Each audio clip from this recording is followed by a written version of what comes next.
In the deepest, coldest depths of the land known simply as the Hoarfrost Reach, a creature of immense power lays dormant, awaiting attack from predators of all shapes and sizes, from monster all the way to hunter. The Furious Rajang, however, more than anything, is just trying to survive. Most, if not all times that the average hunter will come in contact with this creature, the creature will be made aware of their existence. This alters the creature's behaviors, patterns, and potentially their entire lifestyle. My goal is not to tell you what you already know about a creature, its weaknesses and its strengths, its clear physical uniqueness. No, my goal, ladies and gentlemen, is to present to you the results and findings of following a monster through the wild where it is entirely unaware of our presence in the first place. My name is Candy Crabbane, and this is a day in the secret life of the Furious Rajang. Starting off, for the record, all footage was acquired through entirely safe means. We did not disrupt the monster or its life in any way, shape, or form, and our camera operator was entirely not in danger, hanging from a rope held by an airship while wearing a ghillie mantle. No danger at all, no. The first overarching result of my research was as follows.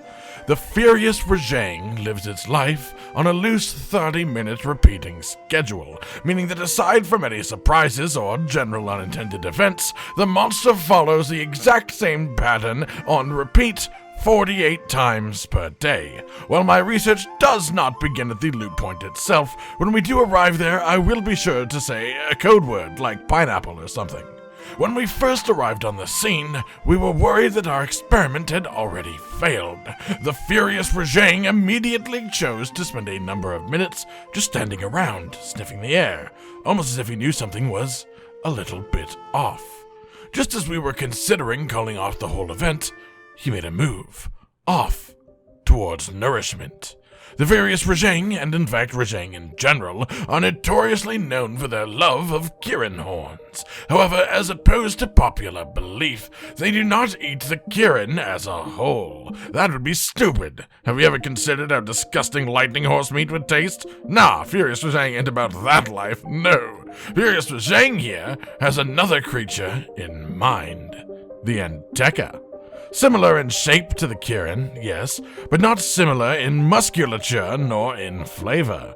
The Anteka meat is one of the many delicacies enjoyed by hunters everywhere, and that is something they share in common with the common Rajang. Being an incredibly intelligent creature, the Furious Rajang only hunts what he needs at any given moment. He does not overhunt and thus protects his living arrangements for the future. Wait a moment, sorry, is he eating yes, of course. The Furious Rajang's diet consists of snow, freshly warmed by the corpse of an Anteka, as this creates the perfect temperature of snow for the Furious Rajang's exceedingly picky eating habits. However, he is aware of his need for fresh Anteka to heat his meals, and therefore does not overhunt them. This may surprise some of you, especially given the Furious Rajang is called what he is for his reputation for losing his temper. However, at least based on my field research shown here, there might be a slight caveat to that argument. The Furious Rajang has a terrible temper towards hunters. Everyone knows that the Furious Rajang has had his tail cut off near the stump, but up until now we have never had particularly conclusive evidence as to what could have caused it. For decades we theorized that it was hunters. However, no hunters spoke up saying they had removed the tail of a Rajang and let it live. The only two remaining options then were that said Rajang ended up killing the hunter responsible, or the Rajang itself fell on a particularly sharp rock after a poor vine swinging accident. Given his increased aggression towards hunters, the logical mind would assume that it is the first option. As a result, while he is always angrier than a regular Rajang, just in general, the Furious Rajang will not enter his super enraged mode unless attacked by a hunter. Not when going by Anteka, who he eats, not by going by the boa, who are known to hunt creatures of all kinds, not even when coming in contact with other monsters, unless he senses particularly great danger. danger to himself. This, unfortunately for our sapient friend, is what lies on the horizon for him today. After eating the Enteca, the Furious Rajang saunters calmly towards a set of hot springs to relax in the sun and... oh, what is this? He's punching the ground right before leaving? Why would he possibly do that? Well, while we can never be 100% sure, as we never truly understand how the mind of a monster works, from what our researchers can tell, the Furious Rajang is completely aware of the ruiner Nergigante that has touched down in his territory looking for a meal. Not one to be afraid of confrontation, but one smart enough to know when it is unnecessary, this punch appears to be a distraction, a noise used to draw the ruiner Nergigante to the spas, while the Furious Rajang slips by him through a back exit. What is most interesting about this is that every single time a hunter has gone out to actively hunt a Furious Rajang in the New World, a ruiner Nergigante has shown up looking to have a bit of an argument over who should be the top dog in the Hoarfrost Reach between the two of them. However, when left to their own devices, unaltered and unaffected by the input of hunters, the two are entirely capable of never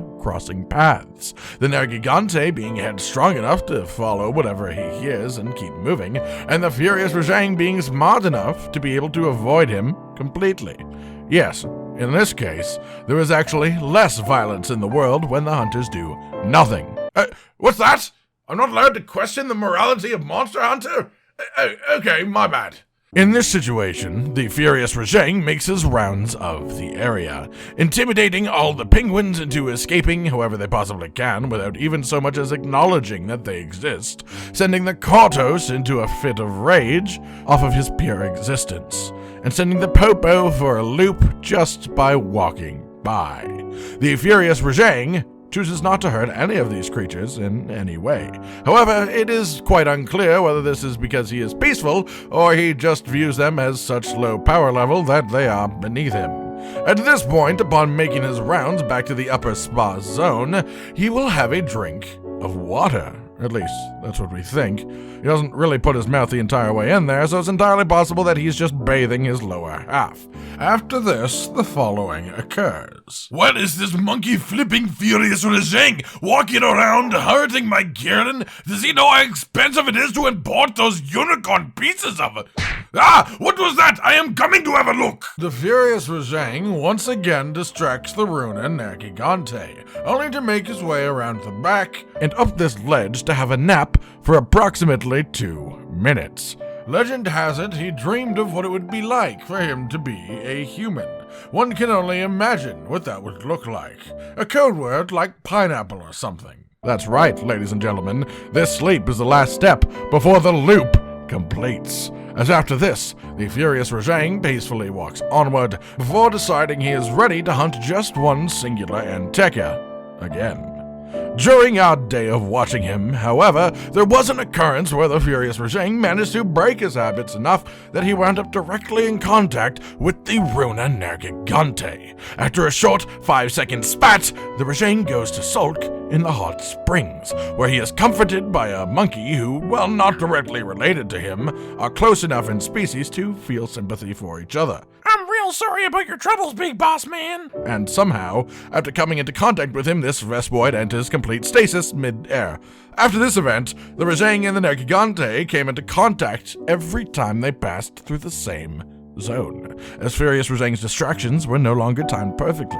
Every time, they expressed visible annoyance with each other, and then the Rajang went directly back to the hot springs for more sulking. As a result, the conclusion of my research is this. If unaffected and uninterrupted by hunters, the Furious Rajang leads a relatively peaceful life, not posing an active threat to the general wildlife, though slowly working his way through the Enteca population. He is smart enough to be able to avoid creatures he doesn't want to come in contact with, and he sleeps in small bursts rather than one prolonged 8-hour type of deal. While at first I hypothesized that the ruiner Nergigante may consider a Furious Rajang to be its prey, after further analysis and witnessing an interaction between the two, I would label their relationship closer to that of frenemies, neither one particularly enjoying the other's presence, and one actively trying to avoid the other. But upon seeing each other, they do not particularly fight unless a hunter is visibly present.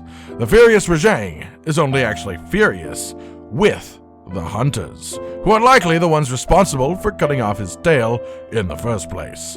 My name is Candy Crab Bane, and this has been a day in the secret life of the Furious Rajang.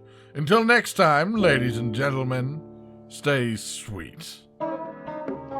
This is the brand new outro to tell you all the things that you do that we love, so let's start with something simple and say, oh, we love your eyes. When they're watching us play video games, when we make a bunch of jokes that are kinda lame, or when they gaze upon our failures as we try to kill the monsters or important news about the Kingdom Animalia. Rage, Continent, Hollow, we're all here, talking about the things you want to hear. So if you want to be the first to hear, like and subscribe and the bell and we'll cheer. Some of you are patrons even though we are all the noobs and you're the pros. There's nothing we can do to thank you.